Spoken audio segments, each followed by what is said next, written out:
Bonjour, je m'appelle Michel et moi aussi je boycotte les produits israéliens. Pourquoi? Tout simplement parce que, comme il y a 25 ans ou 30 ans, je boycottais, comme de très nombreux citoyens de ce pays, d'Europe et du monde, les produits sud-africains. Vous vous souvenez, les fameuses oranges Outspan, les oranges de sang. Et à l'heure où on n'arrête pas de nous vanter les mérites de Nelson Mandela, en se gardant bien de dire que celui-ci considérait que son combat ne serait pas terminé tant que les Palestiniens n'auraient pas la liberté, eh bien je pense qu'il est exactement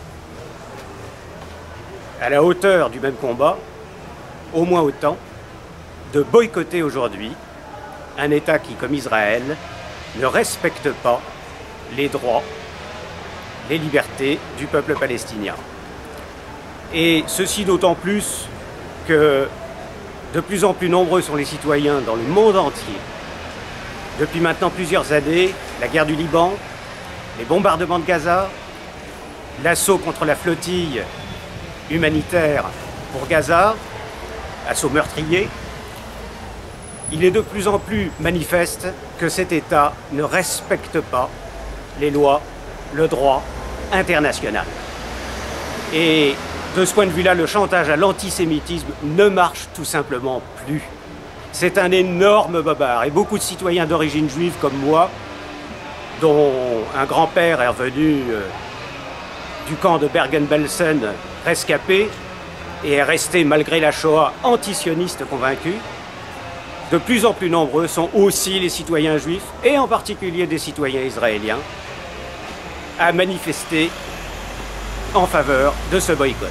C'est ce que demande le peuple palestinien, et c'est donc les vrais criminels qu'il faut inculper, Israël, et non pas les militants qui boycottent.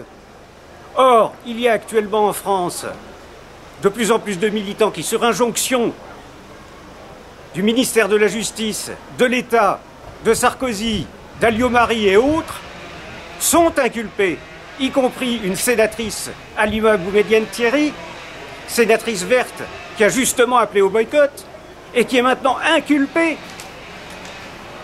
de discrimination et d'incitation à la haine raciale, parce qu'elle appelle au boycott des produits israéliens. Eh bien, c'est cela qu'il faut combattre, c'est cette politique de criminalisation au nom du chantage à l'antisémitisme qu'il faut combattre et que nous combattons aujourd'hui en appelant à des sanctions contre Israël.